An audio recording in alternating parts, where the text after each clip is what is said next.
Do, do, do, do, do.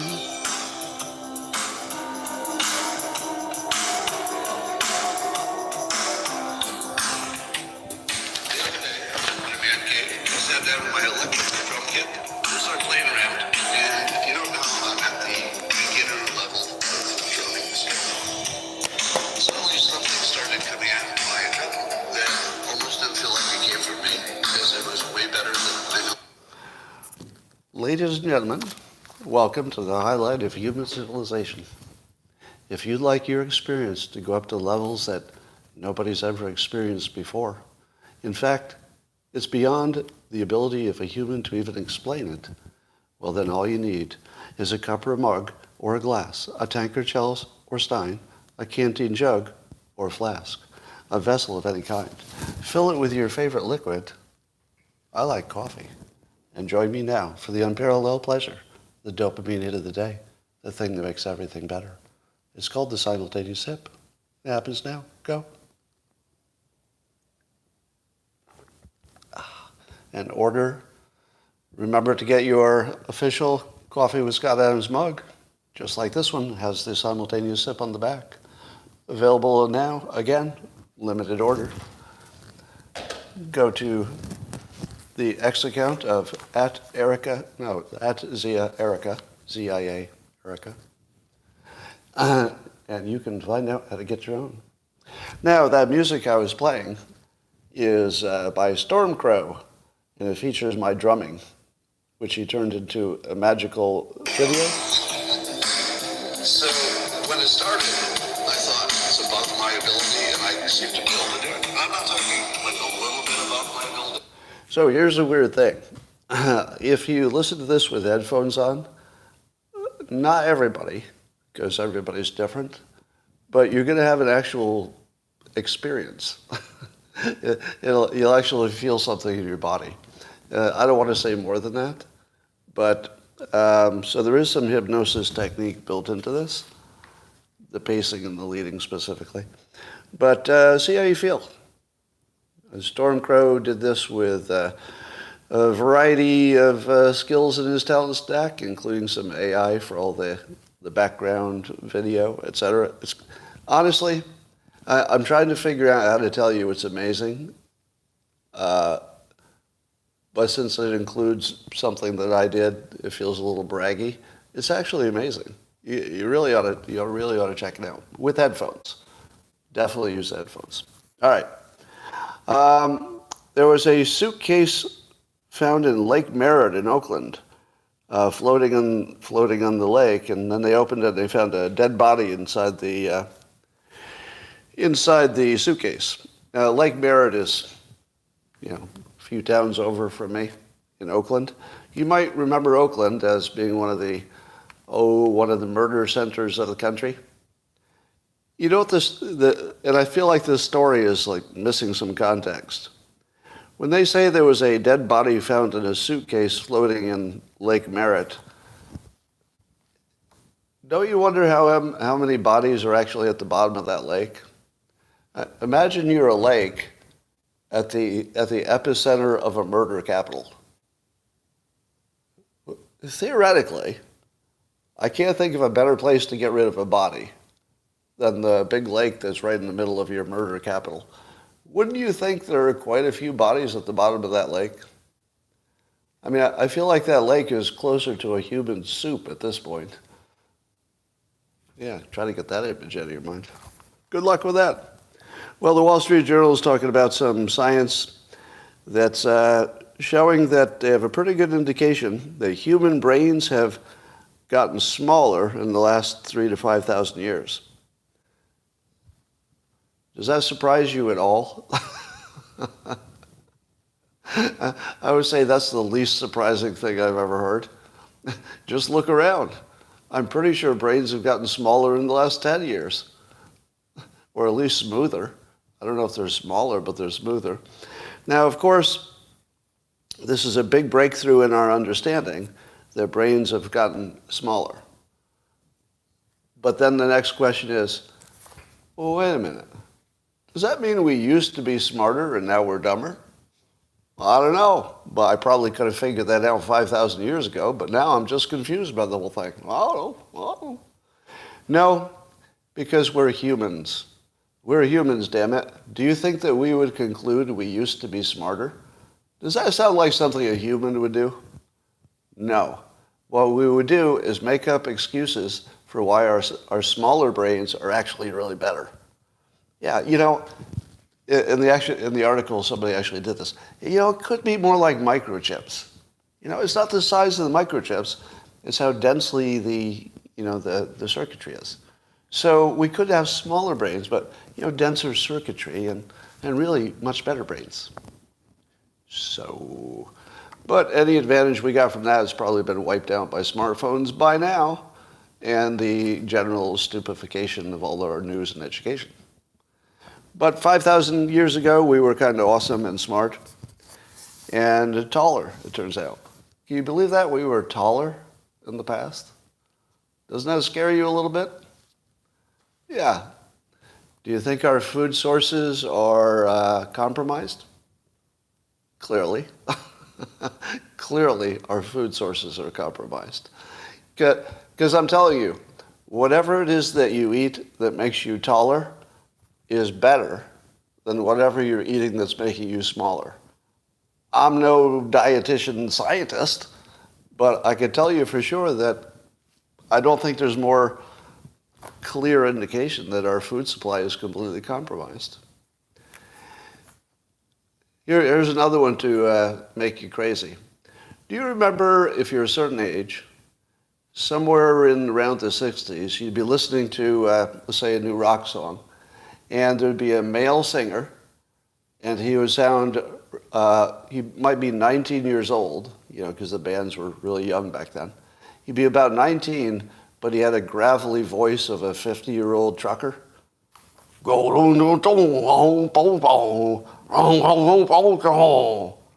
Have you listened to any music in the last 10 years? It's a little bit more like this. I used to have a girlfriend, but now I'm weepy and sad because she left me for somebody better. Oh, I'm so weepy and sad. I wish I had some testosterone like they used to have back in the 60s. Yeah, music is about men being sad and female in our current time, right? I don't know how men listen to music, if it's just going to turn you into something, which it does. All right, so don't listen to too much music unless you're doing it medicinally, as I do. Today was a good day for me because I solved one of my most nagging, bothersome mysteries. And maybe some of you have had the same mystery. The mystery is, what the hell is going on with Bill Maher? Am I right? Because here's how the mystery works. He clearly demonstrates on a regular basis that he follows the news, because it's his job. So he tells us, yes. I mean, he's literally said this in public a number of times, that it's his job to follow the news. So obviously you would assume he's more informed than the average person, and probably is. Probably is. Then, you also note that he says clever enough things which show a depth of understanding that he's not just ordinary smart, but actually extra smart. I'm not sure if you know he went to Cornell. Cornell is where I tried to go, but they turned me down. Only because my application was late. I wasn't very skilled when I was 17 years old, it turns out. So I got my application in late. But if you graduated from Cornell, you are legitimately probably in the top 2% of IQ. Not every person, of course, but generally speaking, if you went to that school, it's not, like any Ivy League school, it'd be top 2%, something like that. So the things we know is that he pays attention to the news, and he's way above average in intelligence and demonstrates it on a regular basis, I would say. It's very obviously he's very smart.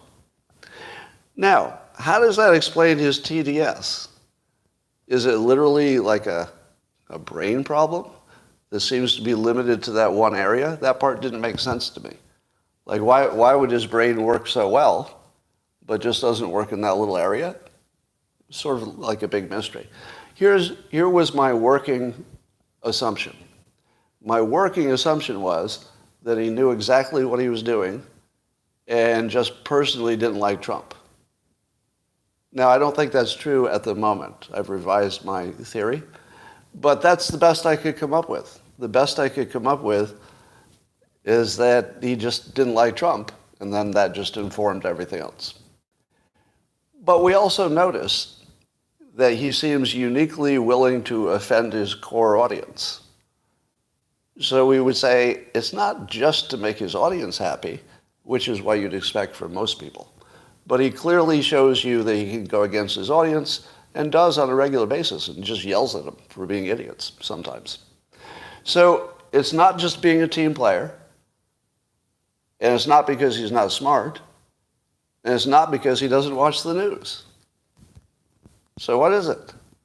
And I got what I think is a fairly complete answer because he appeared on the Trigonometry podcast, and it was fascinating because the hosts knew a lot more than he did. They're British, right? And they knew a lot more than he did about American politics. And he was learning things that he'd never heard before that all of you already know. Just think about that. Pretty much, I would guess, 100% of everybody watching this live stream, and not because I told you, but because you're a group of people who watch the complete news. You know, this would be a crowd of people who knows what the mainstream says, because you know what CNN says. You always hear it. And, you know, the mainstream, everybody knows. But you also get the other points of view that are less traveled, right? So you get a complete picture. Here are some of the things that Bill Maher might still believe, but he believed until the other day when he was on trigonometry. Just listen to this. Bill believes that the Russians, with a budget of $100,000, who produced some memes that are basically high school quality, if you've seen them, and some of them were anti-Hillary and some of them were anti-Trump. These are facts that nobody disputes.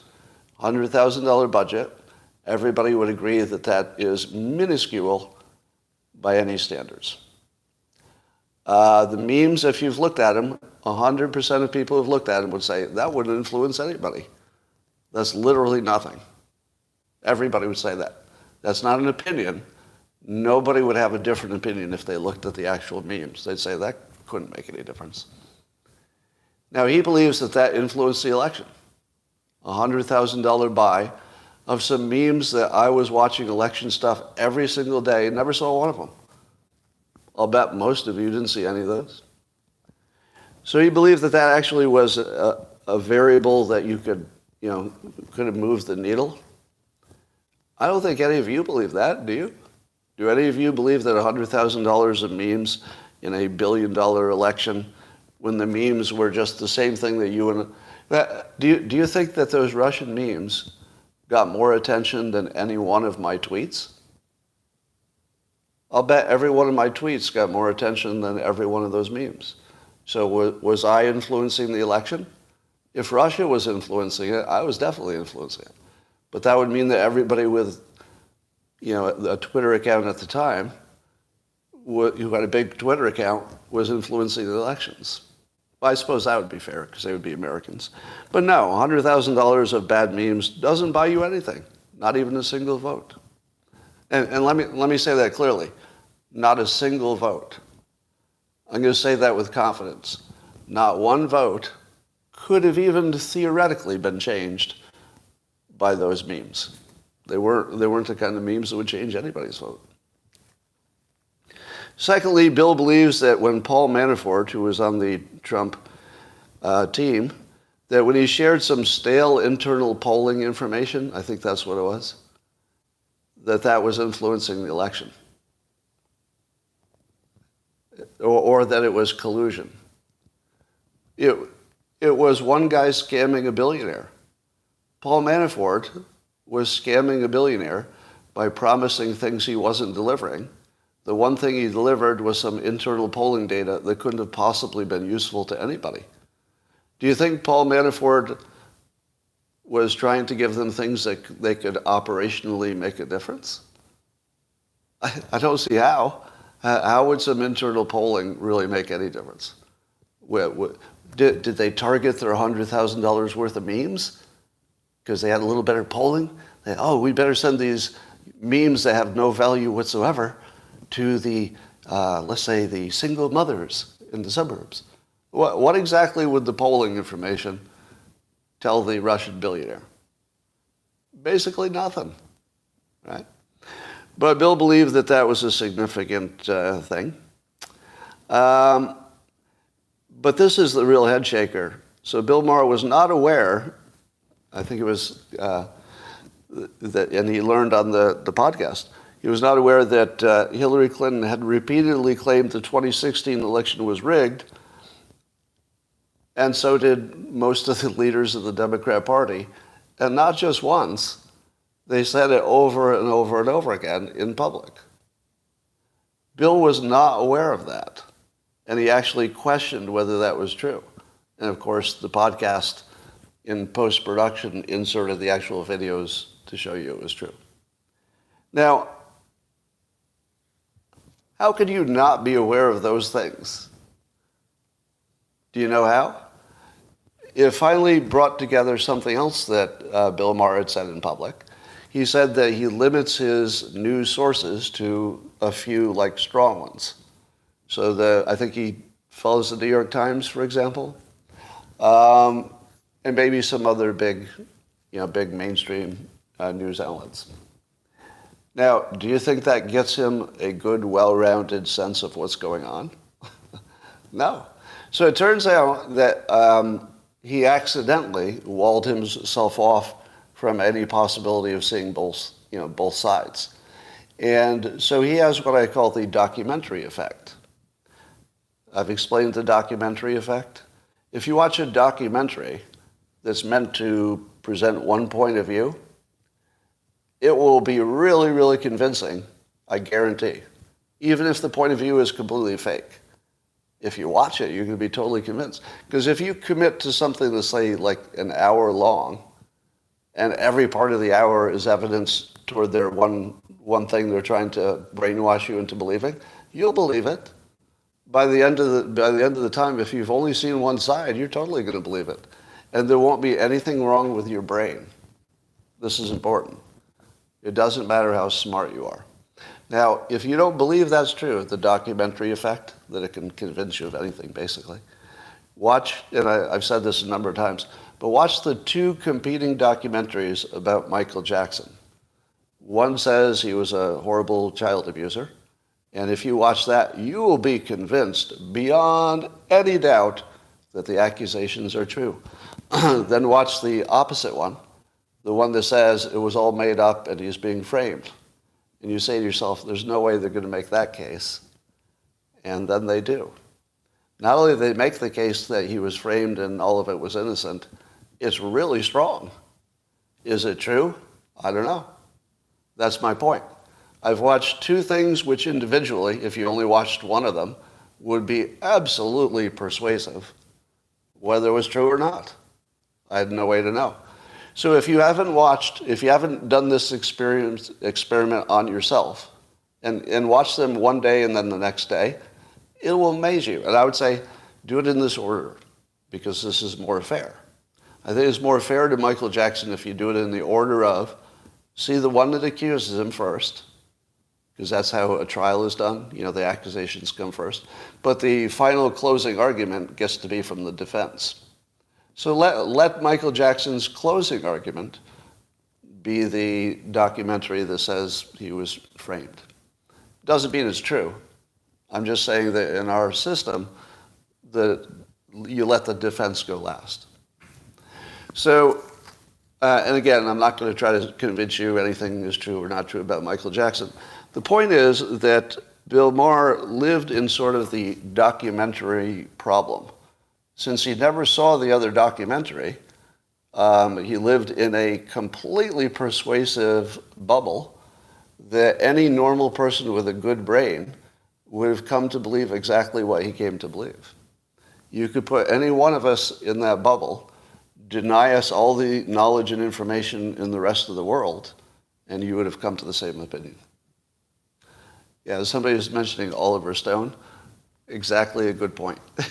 An Oliver Stone documentary, like his JFK stuff, is 100% persuasive. And as I was watching it, I kept trying to remind myself that that didn't mean anything. Couldn't do it. Failed.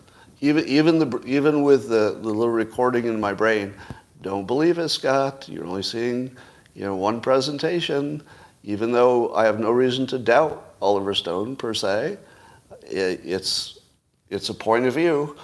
And if you haven't seen the opposite point of view, you really don't know anything. And it's really hard for a human brain to accept that if it's only seen one point of view, that its full total knowledge that it has is nothing. Your brain is just way too biased toward thinking that the documentary, okay, maybe it's not 100% complete. Sure, maybe they bent things a little bit, but basically you're getting the sort of general idea. Nope, not true. As soon as you believe that one documentary gives you basically the general idea, maybe it's not perfect, you're gone. That's how they get you. It doesn't work that way. If you saw the opposite documentary, you would be just as convinced. That's how it works. All right. And I know some of you have said, because I saw this comment before I got on, you're saying, Scott, no. He knows exactly what he's doing. Pretty sure that's not the case. Because he does it so transparently in front of us. If you saw the Trigonometry podcast, that was genuine confusion. That was not an act. That was someone who actually wanted to know the truth and was having his mind boggled by two people who I believe he understood were fair actors. I think he trusted the people he was talking to. And so when they told him something so opposite of what he understood, you could see that he was taking it seriously. That's not somebody whose brain is broken. That's somebody who had been starved for real information from credible sources. And then when two credible sources sat there and looked at him like, how did you not know this? You could tell it was affecting him. So, good for him for having a flexible brain, which I think actually got moved by that podcast. I'd be surprised if his opinion stayed the same after that. I'd be really surprised. So that was a step in the right direction. Dean Phillips, who's running, trying to primary Biden to be the Democrat nominee for president, he was on, speaking of Bill Maher, he was on the Bill Maher show, and this is amazing. Remember, he's a Democrat. And he said that being a Jewish member of Congress in the Democratic caucus is very difficult right now, you can imagine. And there is seemingly a lack of progressive love when it comes to our doorstep. And it's problematic. I know I don't look like someone whose community might need support or affection or protection. That's right. If you're a Democrat, even an elected Democrat in high office, you still feel like you're being discriminated by your own side. Now, you may be quick to say, if you're a Republican, oh, but the Republicans, embrace you and they're pro-Israel and don't like discrimination. And that's generally true. But what is also true is that the far left and the far right are also, they seem equally anti-Jewish. Remember I told you that there isn't any difference between the far left and the far right, except who they decided to hate? It's basically the same fucking people. So I think it is too, let me put it this way. In the middle of the country, most of the left and most of the right are reasonable people who want what's good for everything. Good for the country, good for the family. Would you agree with that? An ordinary Democrat is not a risk to civilization. There are also people who have slight differences of opinion, right? But the far left are batshit crazy mental cases. The far right, batshit mental cases. Why are we treating them like they're part of, the normal conversation? We should forevermore call the extreme left and the extreme right the extremists, put them in the same group, and have law enforcement approach them exactly the same way. But don't let politics say they're part of your team if you don't think they're part of your team. All right.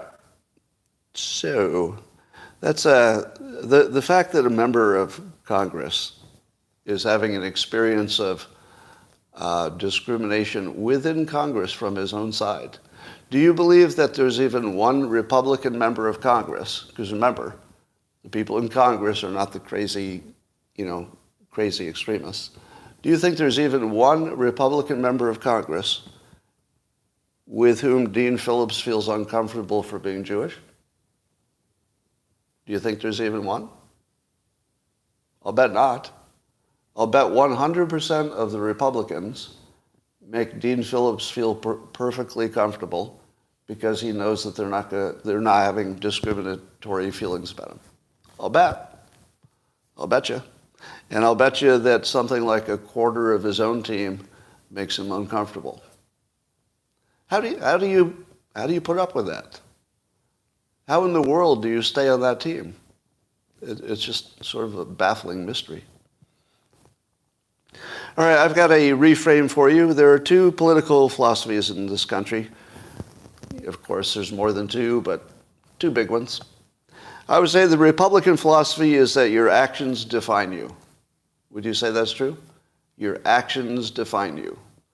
Not your ethnicity, not your gender, blah, blah. Your actions. So if you follow the Constitution and you're doing all the right things, I want you to be my neighbor. Be my neighbor.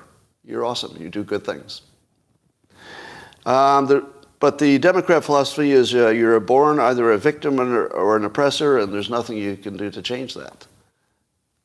Because your lineage, as Greg Gutfeld likes to say, your lineage defines you.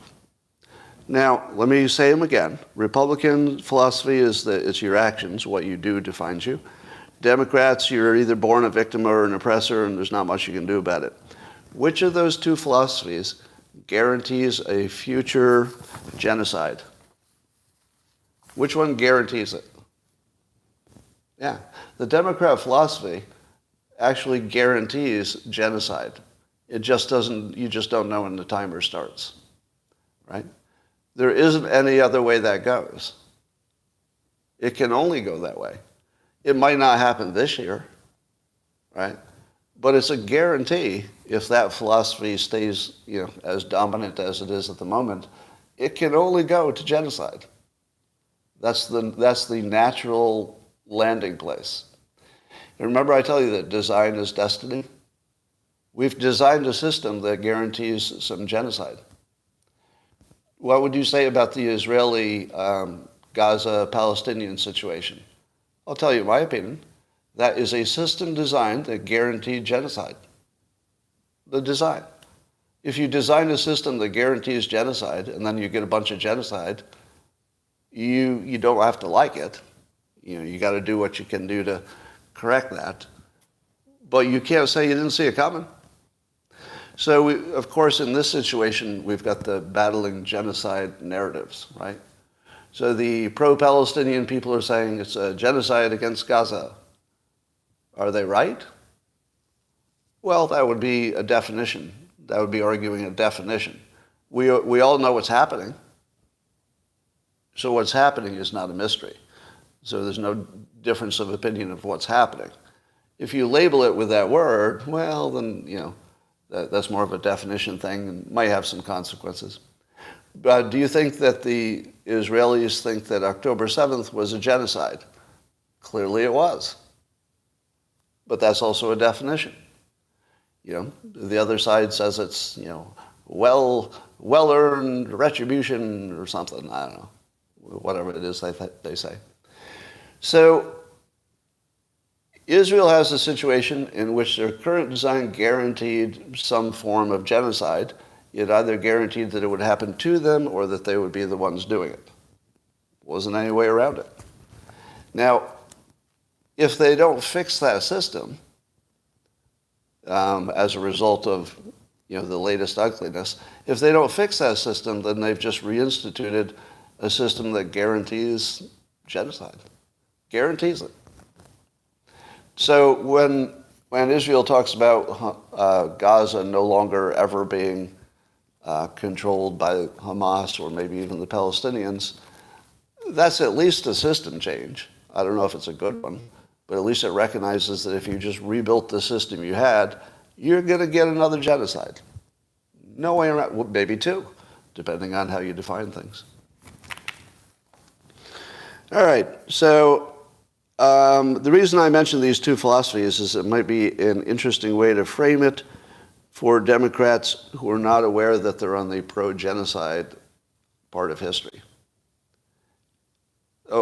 I would wonder, what would a Democrat say if you just presented this to them? The victim or oppressor frame guarantees genocide. Because I feel like a lot of them, that's what they want. The people who talk about colonizers, colonizer is a word that guarantees genocide. Again, you just don't know when it starts. Could it start next week? Could be 10 years from now.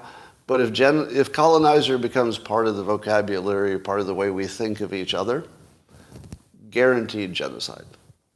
Guaranteed. So don't be surprised, and make sure you're ready for that. Well, here's the, let me give you some more uplifting thought. I watched Mike Cernovich save some lives yesterday, almost in real time. It was fucking impressive. Let me tell you what he did.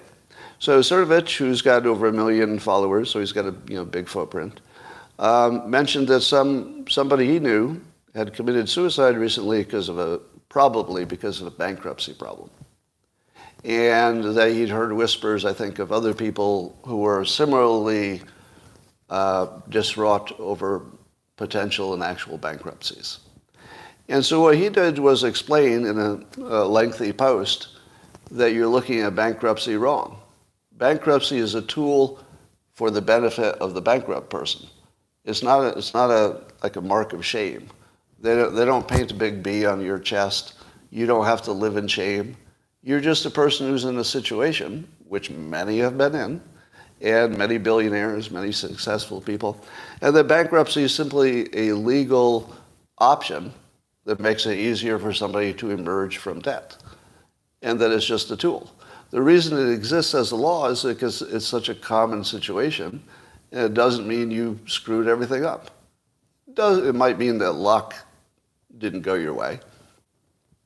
But I don't think for most of these people it's because they didn't work hard enough, right? I think the bankruptcy happens for other reasons, just circumstance. But anyway, so Cernovich goes through his long explanation of how you shouldn't see this as a failure of life, more like a speed bump. That's my summary. And in the comments, there were two people who said he may have just saved their lives. Just think about that. Just in the comments. I mean, just a quick look at the comments. There were two people who said, you may have just saved my life. Just hold that in your head for a second. All right, moving on. NBC News is reporting that U.S. and European officials are quietly talking to the Ukrainians about negotiating a peace deal with Russia. Now, is that really a story? Don't you think that we're sort of always quietly talking to them about that option? Did we only just recently start talking about the option of a peace deal? I'd be quite disappointed in the government if they hadn't been saying, and maybe you should consider this. I realize that you want to fight at the moment, but, just in case, maybe you should think about what that would look like, think about it mentally.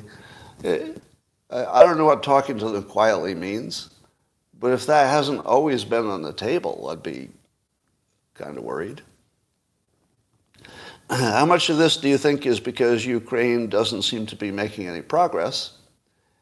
And how much of it is because it's too expensive?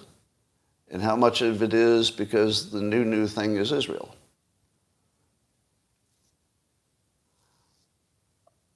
I think that our brains can't wrap our heads around two wars. So I think it's a combination of things. But I think the American public, two wars is a line, right? One war is a one-off. Two wars completes the line. That's 2 points. That line is a line to absolute fucking doom. So I don't know if it mattered which one came first. Obviously Israel is a little more popular in some parts of the government than maybe Ukraine is, and vice versa. So it may have something to do with, pulling favorites and knowing that you can't have two wars at the same time. It might be that, a little bit. But it's also exhaustion from Ukraine, not seeing any other options, Ukraine literally running out of human beings to shoot. I mean, I think the Russians are over there. It's like, do you have anybody left to shoot? I think we shot all the young ones. Do you have any older ones we can start shooting?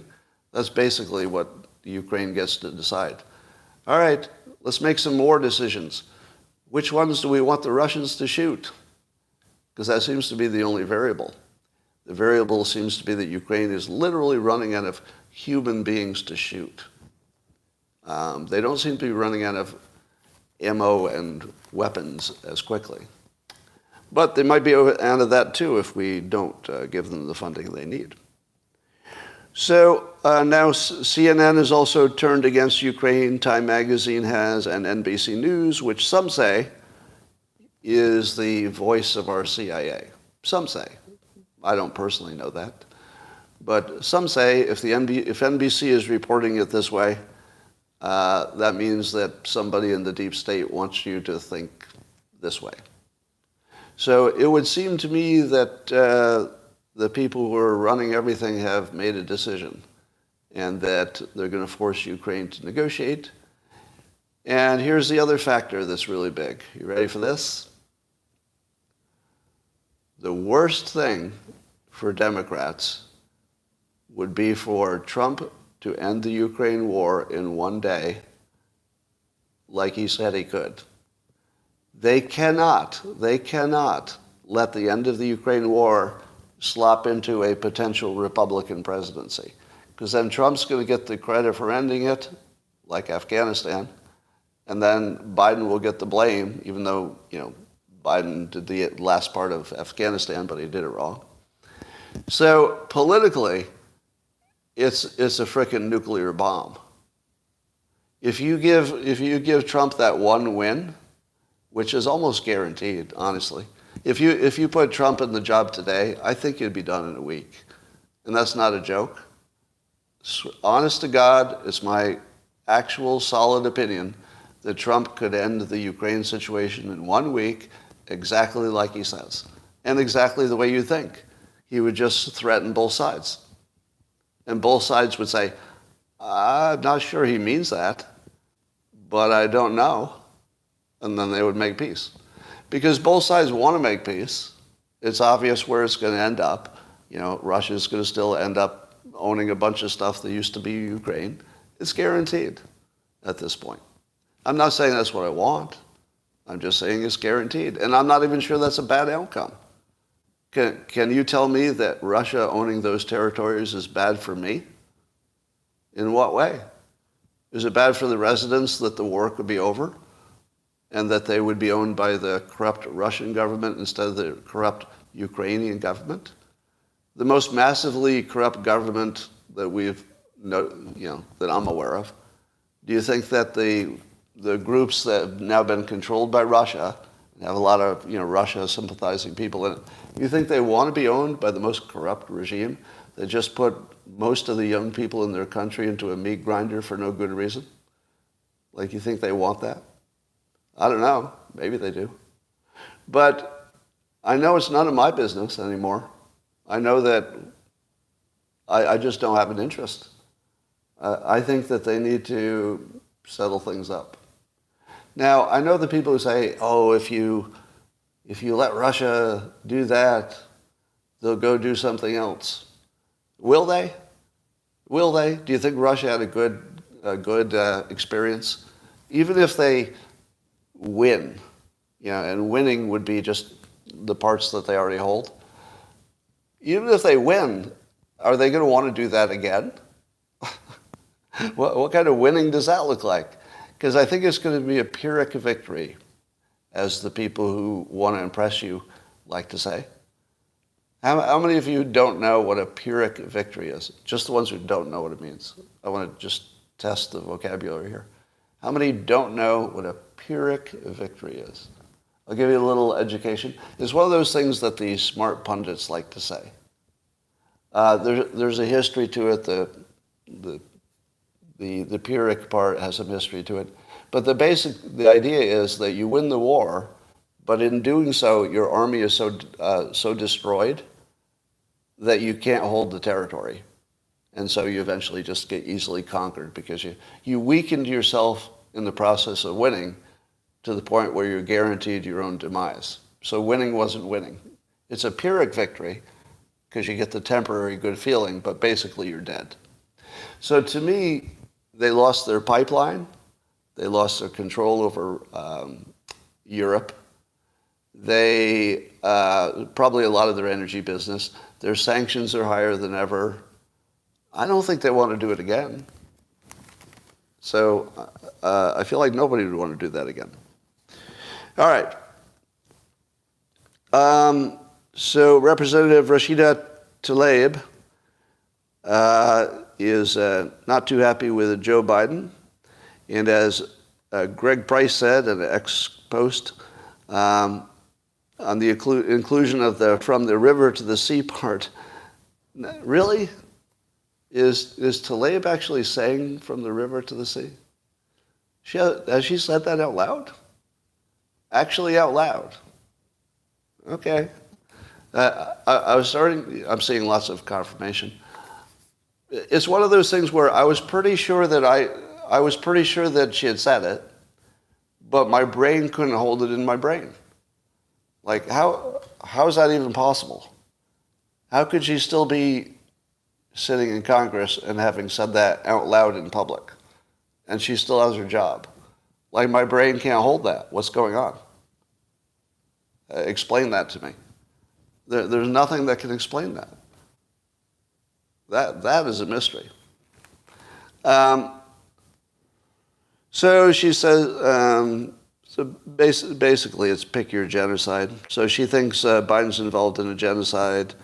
Obviously, the pro-Israel people think that Hamas was involved in a genocide.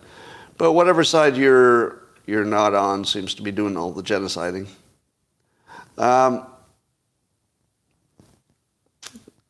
So, I read an article on how Hamas won over all the idiots in America. And when I say idiots, the people on the far left who back them.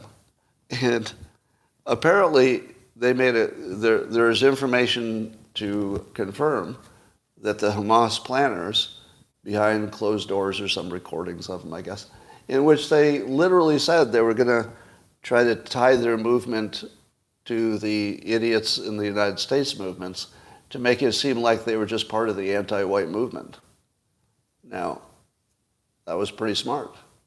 Because to the extent that the left thinks that Jewish people are not white, or not to the extent that they think that Jewish people are white, that allows Hamas and the Palestinians to be on the people of color side and the anti-colonist side.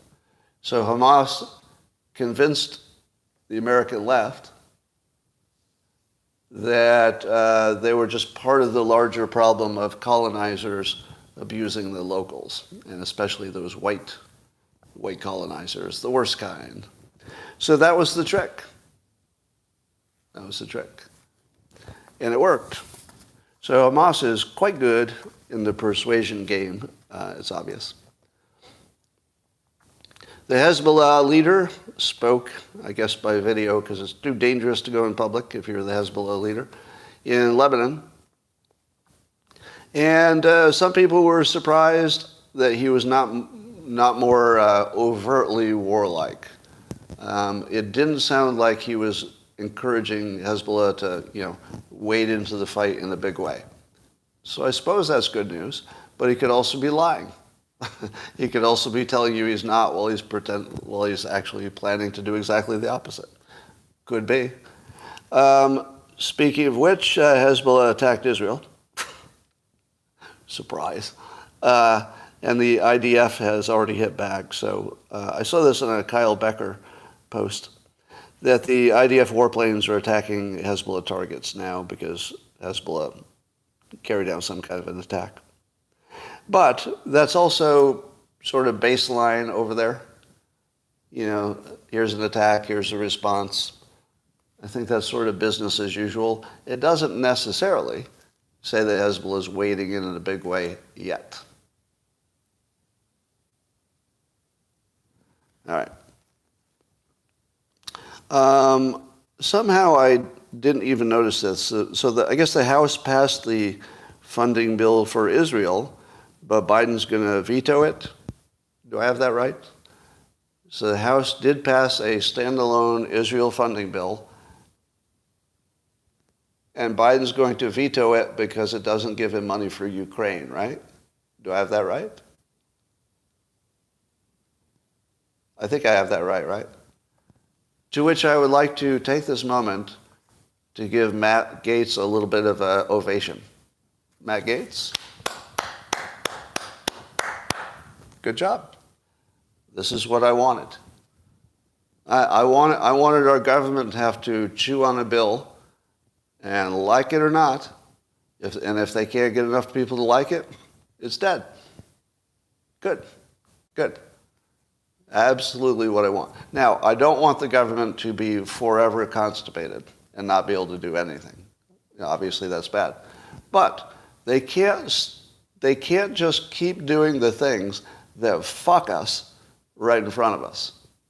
Here are your options, Congress. You can obviously fuck us as hard as you can and destroy the country by doing omnibus fucking budgets forever until we're broke. Or you can look like the fucking idiots that you are and not be able to do a single thing. I prefer that so much. I prefer complete incompetence. Just show us. Show us that you can't get a fucking thing right. And then let us vote on you next time. Let's vote with full knowledge that you are unable to do the business of the people. Thank you. Now, Matt Gaetz gave that to you. He broke the thing that had to be broken. Now, generally, Americans have been good at reassembling and fixing things better. But somebody had to break it. He broke it. Good work. In fact, that's like the play of the decade. The political play of the decade, honestly. I haven't seen anything that makes me happier than this, politically. So now, of course, I have some optimism here that we'll figure out a way to actually get a more functional government that does things the people want. But if we can't get that, I'd rather just stay broken and keep working on it. Because no, we're not going to pass any fucking omnibus bills anymore, I hope.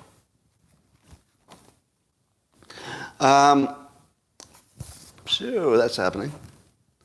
Representative Zinke, I don't know if I'm pronouncing that right, Zinke.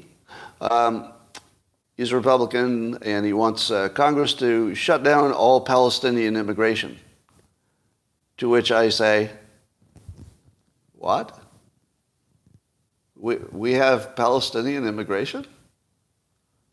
Seriously? Really? Really? Well, I guess I hadn't really thought about it. Because we don't have, I guess the Biden administration, I don't know if it has a ban on any country. Does Biden have a ban on any country? He probably doesn't, right? Because that would be racist. So I should have imagine that we were doing some Palestinian immigration, but are we allowed to prioritize national defense over looking good, feeling good? Because, I understand not discriminating, but we're not talking about individuals. We don't have the ability to vet individuals. If we had the ability to vet any individual and really be confident about it, and yet we were banning them, I would say, whoa, whoa, whoa. That's some fucking discrimination right there. There's some bigotry that is completely, out of place, right? If we were discriminating on an individual person basis because they were Palestinian, that's just bigotry, if we had the ability to go deeper about them. But if you don't have that ability to judge people individually, you can judge the class as a risk. And that class doesn't have, we're not talking about any genetic defect or even a cultural defect.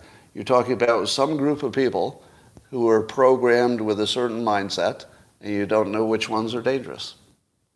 Under those conditions, your national self-defense should be a much higher priority than you're wanting to look good and not appear to be bigoted.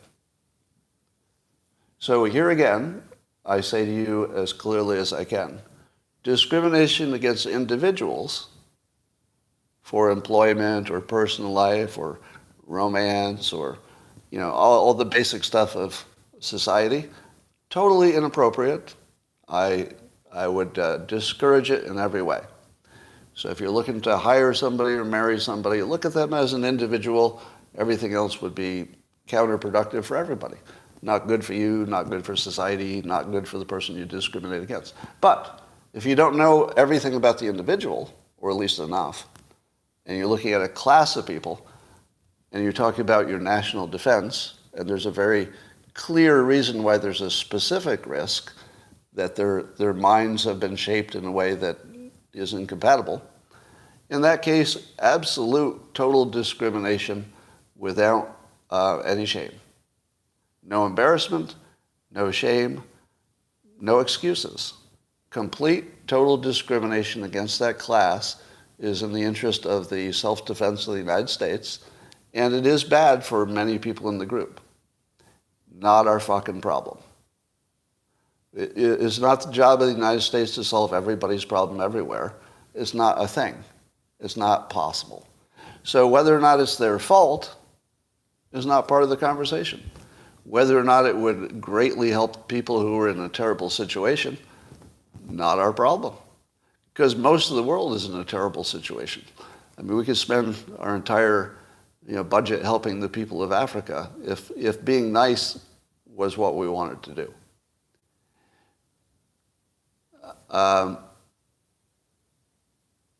Does anybody disagree with that, by the way? That you can discriminate against a class if what you're discriminating against is the way they've been trained and it's incompatible with your system in a dangerous way. Well, I knew I'd win you all over eventually. Actually, you were all there at the beginning. So good work, Representative Zinke, for saying the thing that's hard to say out loud, but it is the thing that is in our best national interest. And I would argue strongly that it's in the best interest of the Palestinian Americans who want to live here in peace and not be discriminated against. Because I'll tell you, the worst thing that could happen for an American who has Islamic background, the worst thing that could happen to you is we let in some people that do some shit and you get blamed for it. Right? We're trying to prevent that. Right? A good 10 years of living together without any problems is going to help you a lot. But letting in one terrorist who shares your religion, at least, very bad for you. So I'd like to prevent that as well. All right, some fun news in the AI. Musk is teasing about the X version of AI. So Brian Romelli said I guess he got a sneak preview of it, and he's very impressed. Now, if you don't know who Brian is, he's someone who really, really knows this AI space. One of the better accounts to follow if you're trying to understand what's going on. If he's impressed, there's something good coming, right? So he would not be prone to hyperbole. But what we know about it so far is that Elon Musk says it's built to have a sense of humor. He actually showed an example. So it can actually banter with you, and it will joke with you. How much better is that than standard AI? Like way, way better. Am I right? Way, way better. Let us go on. How will it be distributed? Like what app will you use? How do you access this new? Well, it turns out it's going to be built into the X platform, but only for the people paying for the premium subscription. So for $8 a month, the thing you are using anyway would be integrated with this AI. Now let me ask you this. Well, let me tell you this. So when AI, blew up earlier this year, I wanting to be, understanding the first wave of it, I signed up for a whole bunch of AI apps. A number of them were subscriptions that renew. And some of them were kind of expensive, like really expensive, for a monthly application. But I thought, okay, this is worth it. I'm going to find out which ones are great. I'm going to implement it into my work. I'll be one of the early adopters. That'll be good in a number of ways. Good system. And after several months, last week, I looked at all my subscriptions, and I deleted every one of them. Do you know why I deleted every one of my AI apps? Because I found no utility, no dopamine, and no purpose for them whatsoever. Now, they did, in fact, offer abilities and tools that I didn't have. So it could create, let's say, some impressive art to be a thumbnail for my podcast. Do you know what I heard when I created impressive art as a thumbnail for my podcast? People said, yeah, that's impressive. You know what we like better is just a picture of you holding your coffee cup. A whole bunch of people said that. I'm like, really? I worked really hard on this. Even though AI did most of the work, it's a huge pain in the ass to find out which one to use and get the image and upload it every day and all that. No value at all. And then there was, of course, the value of asking AI questions. Do you know how many questions I care about where the information for it stopped in 2017? Turns out nothing. There was nothing of interest to me that I couldn't look at on Wikipedia that was from 2017 back. So if it didn't happen recently, turns out I had very little interest because it's something I've already looked into, or I could just look on Wikipedia or just Google it. Right? So it didn't really do anything for me. It didn't act smart. It couldn't answer any question that was edgy. It was just worthless. So it was extra work. So here's what I like about the AI for X. If I'm using the X platform anyway, which is the genius of what Musk is doing. If you don't see the play here, let me explain it to you. The main reason I got rid of my AI apps is because of the friction involved in remembering which app it was, opening it up, reminding me what the interface is, creating something, and then I had to figure out how to take that something and integrate it into a post, because that's mostly what I do with stuff, on the X platform. And that friction of going to the second app, or third app, maybe you combine 2 or 3 apps, was enough to just make it not worth it. So it just basically wore me down. I wasn't getting enough value to do that much work. But if the AI is just native to the thing I'm already in, do you think I'll use it more? Guaranteed. Guaranteed. The day that X launches their own AI and it's available to me, I will use more AI that day than all of the AI I've used up before that day. And I did put in some work to spend some time with it. So, again, you can, and also apparently X's AI will be up to date. So you could do essentially a Google search and get as good a result as Google, I think. This is the indication. Because it's not limited to 2017. The biggest problem with it. So just think of the things that Musk has added. He gave it a personality, because it has a sense of humor, and that will feel like a personality. He got rid of the friction of going to another app. We'll see how well he implements that, but I think he's going to nail that.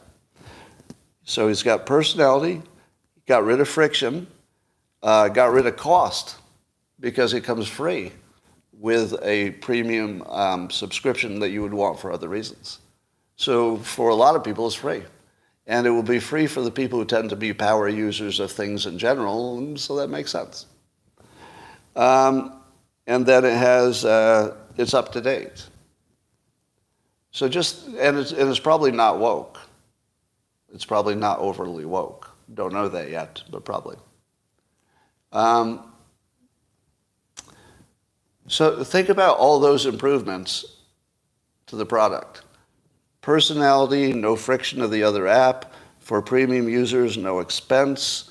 It's up to date, and it's not woke. It's not crippled by being woke. I swear to God, he already won. I feel like the contest hasn't started and he already won. Now, one of the things that I think Elon Musk is underrated for, which seems weird because, he has such esteem in what he does, but I think he's way underrated in product design. And by product design, I mean he understands the human mind in a way that he can build a product that just fits right in it perfectly. Right? For example, when he built the first Tesla, he knew that he had to make the first sports car do something that no regular car could do.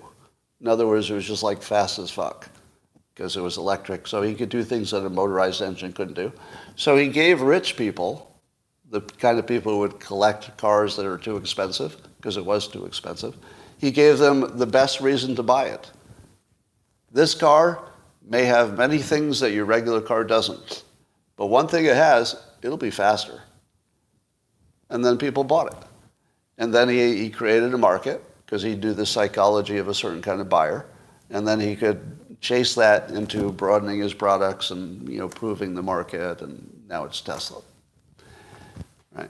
So, and then, of course, in SpaceX, he built the reusable rocket that was the key product differentiator. It was the primary launcher of anything into space in the entire world because he improved his product to fix that one product problem. Now he has a better product. So you'll see that in everything he does.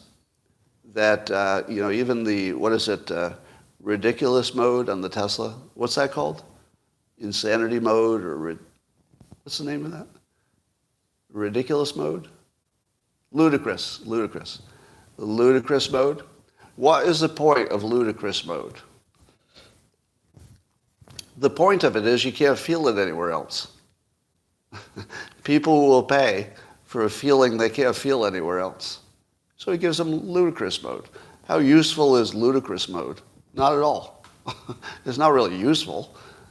It's just something you can't feel anywhere else. You can't make your car make a fart sound, but you can make the Tesla do it. Again, something you can't do somewhere else. So Musk's ability to design a product is, I think, unparalleled. And you're going to see that with AI. I've thought that from the beginning that AI was poorly designed as an interface, which is weird because it's AI. Have you thought the same? That all of the AI interfaces to this point have such bad interfaces that they're almost unusable? I'll bet you he solves that. We haven't seen its interface, but I'll bet you you can easily upload other content to it, which is the other big problem with AI. All right. So I'm seeing more and more data about how people don't want to get married, and there are structural reasons they don't. They don't have enough money to buy a house and start a family. That's the big one, I think. But more to the point, men and women don't offer each other enough value like they used to. So in the old days, it was literally a survival mechanism to make sure that you had a little unit that would work together. One would make some babies so you had some future. One would protect you and kill animals and stuff. So it all worked, and so as long as everybody needed it, it was more likely it would last. At the moment, of course, any woman can get a job and get her own money and have a child or not, and so basically we don't need each other in the way we used to. And the obvious outcome of that is less reproduction and less satisfying lives. But I would like to offer that almost certainly there will be a counter trend that will address this. And I think what it's going to look like is something more like a virtual tribe. Because if you look at the problems that people have not being in a family unit, you could take each of these problems and say, all right, problem number one, don't get enough sex. Problem number two, lonely. Problem three, you don't have a purpose, right? You're not working toward a purpose so much. And you could make a list of all those things. I would argue that there may be a way for those people who just are never going to fit into the traditional marriage situation, that there's some kind of a tribal solution. And that we may be seeing this in some of the activism and the Antifa and the BLMs and everything, that the allure of being in a group because you're not in a family group is so strong because we're just naturally built that way. I've accidentally created some form of this through the Locals subscription site.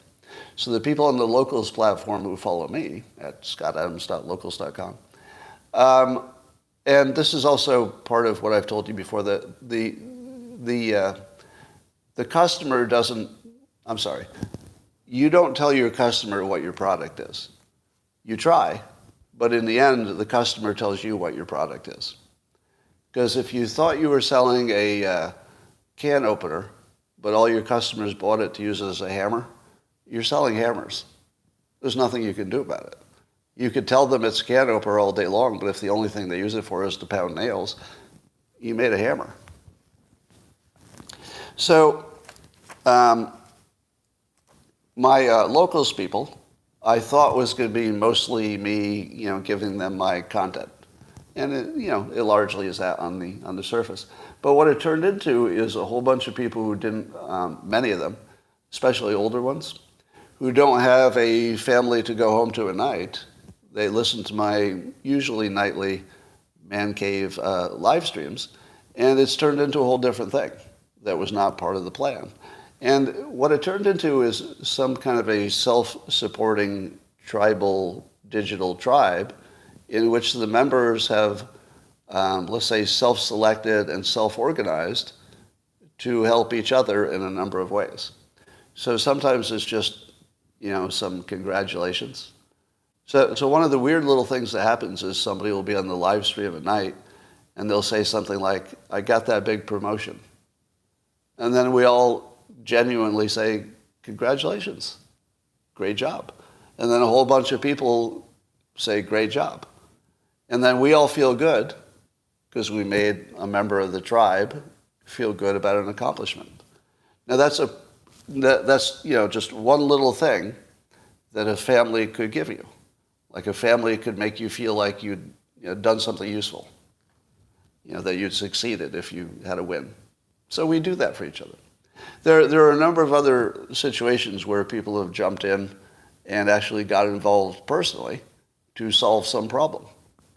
And none of it's planned. It's just that we've decided to be a little group by choice. And when I first started doing it, it was just part of my putting things on the platform to see what people liked. So I was still in content mode. Oh, here's some content. I'll give you some extra in the man cave. But it morphed for me until it's a vital part of my mental health.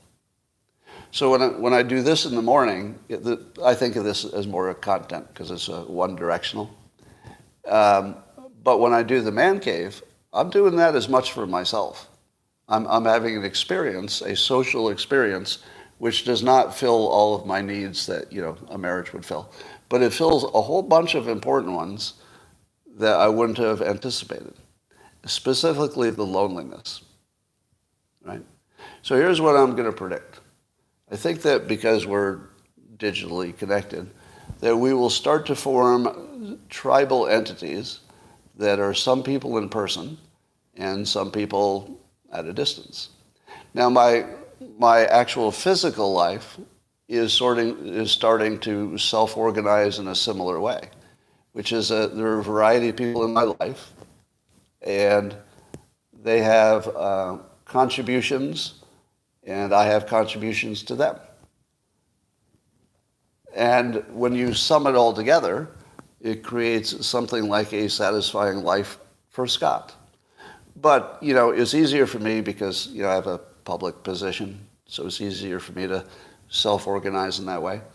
But somehow, we're going to have to figure out how a regular person can feel connection.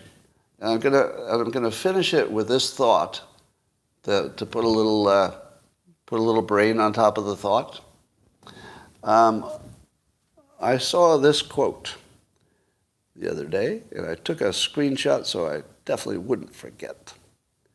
It was from some Instagram account from Akan Yanili. I don't know if that's who the speaker is, but just this guy.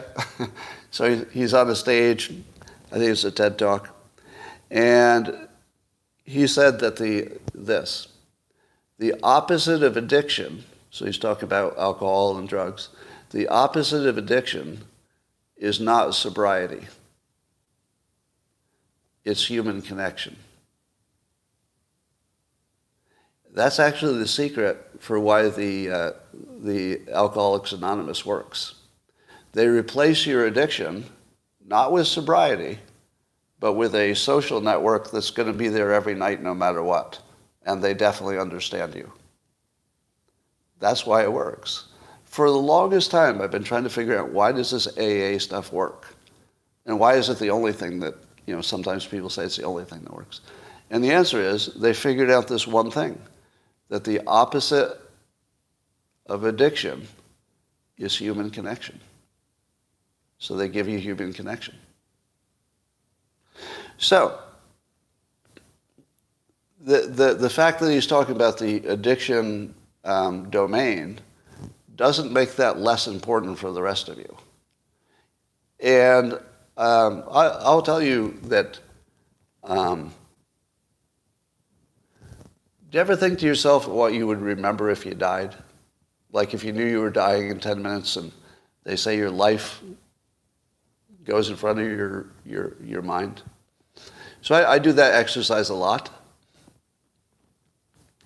And I can tell you that there's not a single thought that I'm going to have in my last 10 minutes that doesn't involve other people. Not one. It's all about the human connections, to the end. So, speaking of human connections, thanks for joining me. Go find some human connections and get yourself back in the world. And YouTube, I will talk to you tomorrow. Bye for now.